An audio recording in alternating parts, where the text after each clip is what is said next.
गामा के पुरुबा बरवाई गईले नगर डेराई गईले हो।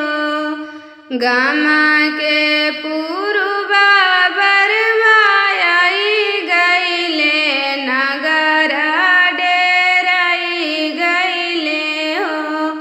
एका तो डेराइलन बेटी के पापा घरवा में नुकी गईलन हो।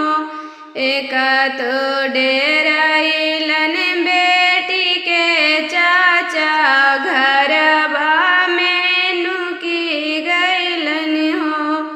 किया तो जी ससुर डेराई गईला घरवा में नुकी गईला हो।